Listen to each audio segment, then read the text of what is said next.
My fake roaring fireplace. My kitty cat snoozing. And myself, kind of bundled up because I'm chilly. It was rainy and gray all day. It's supposed to rain some more tonight. And the temperature is kind of chilly. That's okay. It's pushing back my getting my gnomes a nice little habitat, but that's okay. It'll be nice and warm before you know it. Probably stinking hot before you know it. This coming Sunday is Easter, and we're going to do something. I don't know what, probably brunch or something. Ashley's brother cannot make it, but her sister can, and I think maybe one of her uncles is coming in. I'm not sure. And maybe we'll have a visit from the Easter Bunny. Maybe. We did last year. Strange, Ashley wasn't here to see him, though.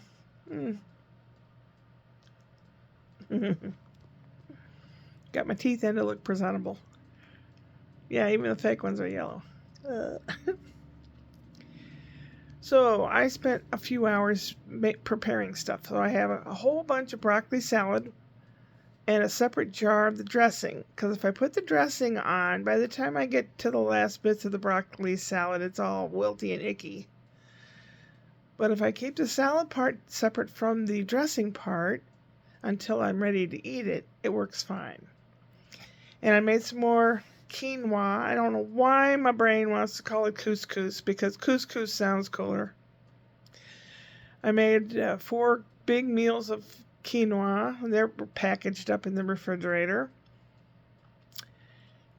What else did I do food-wise? I've got a 3 or 4 days worth of pancake pieces to draw from, and bacon. So I got the broccoli salad, the quinoa, the bacon, and I have the fixings for red chili. Like chili con carne, which I will make when the other stuff's pretty much gone. It'll stay okay in the fridge, in the freezer. So probably for a whole week now, I'm set. And I have cereal in the cupboard and all that, but should be okay. Maybe we'll make something chocolate. Don't know what will happen Easter, if there'll be a lot of chocolate around or not. I know there'll be hyper children. I am just exhausted from yesterday. Yesterday I watched a little guy until about 6 p.m. It was a long day.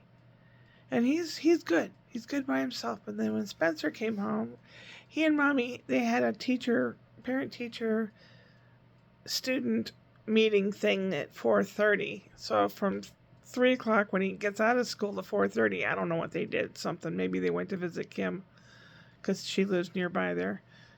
And then they got home about 6, and Spencer was wound up tighter than a tick, as they say, running and jumping, and they had stopped by Burger King, and he had like a cheeseburger and french fries. He downed the french fries and spilled the last 4 french fries on the floor. And then he was starting to eat his cheeseburger, and I was sitting over with the baby so he wouldn't fuss. And he starts coming over and knocking the baby down and doing this and doing that. He's so jealous because the baby's not yelled at. That's what I found out. He does that stuff because he's angry because the baby doesn't get yelled at. And I said, I don't know about that, Spencer. I tell him no. And he just takes it gracefully. Not like you. Oh, he is a handful. And he comes running at you like, oh my God. Poor Ashley. I mean, right now, I'm helping out because she had abdominal surgery and she has 6 weeks to heal. I think it's been a whole week already. Yeah, it has. 5 more weeks of me picking them up because she's not supposed to lift something heavy. And when they're running and banging into stuff, I'm the one that's going to be the shield. Not easy being old and having to be a bodyguard from two little powerhouse children. Oh my God.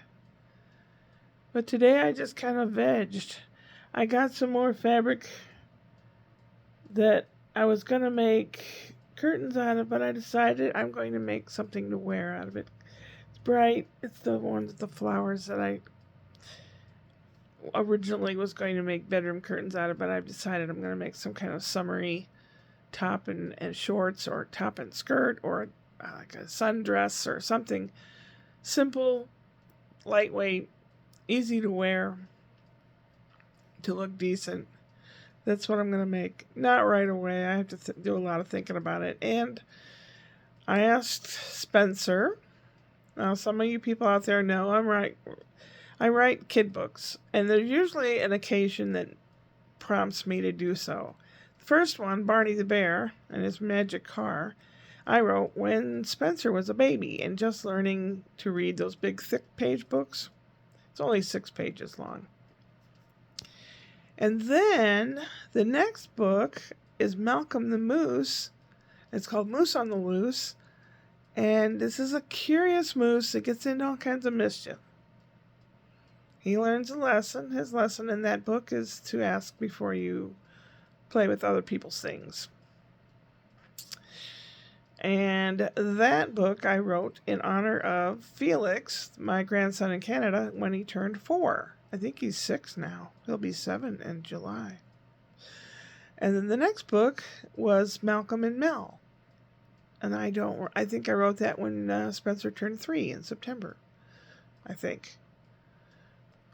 And Malcolm has a cousin named Mel, which is short for Melissa, but he thinks it's going to be a boy.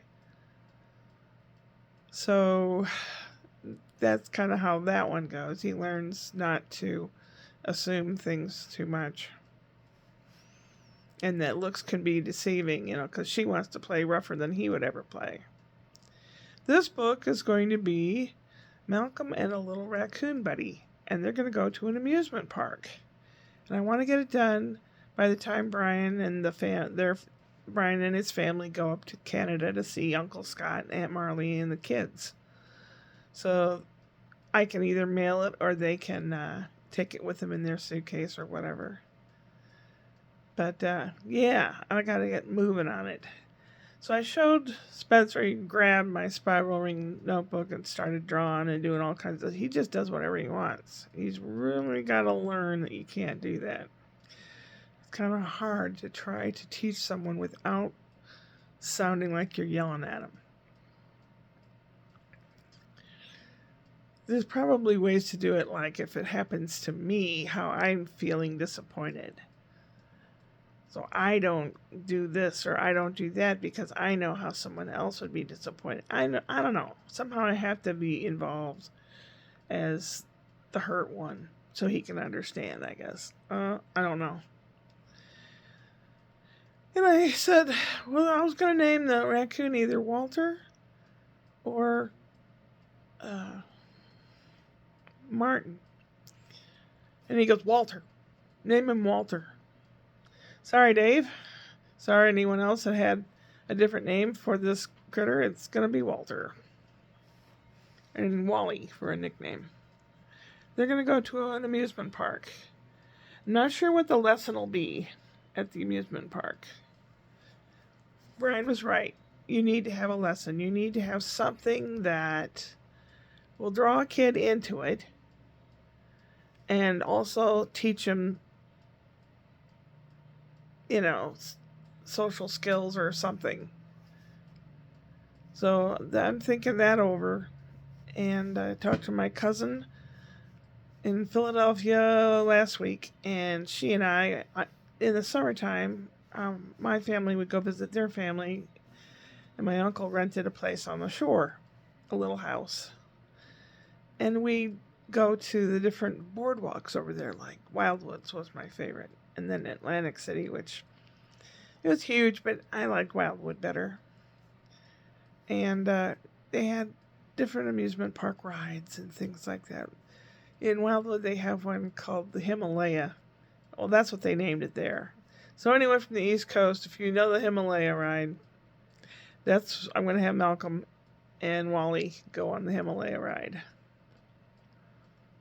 So, how long have I talked? Too long.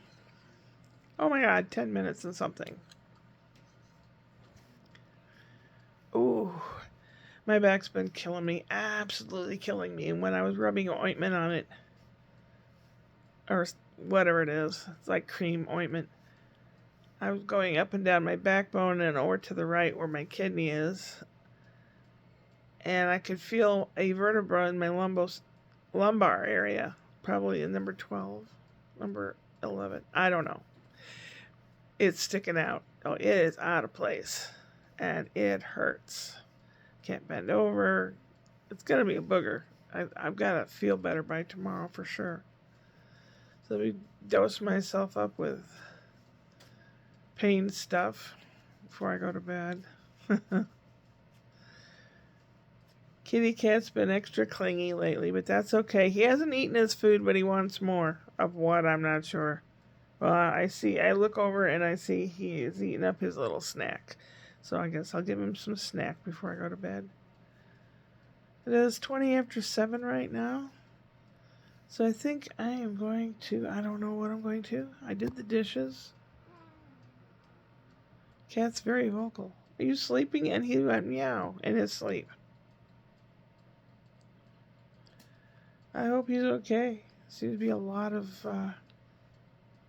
angst and a lot of worry. I don't know if he felt the earthquake last week or this past week or whatever it was.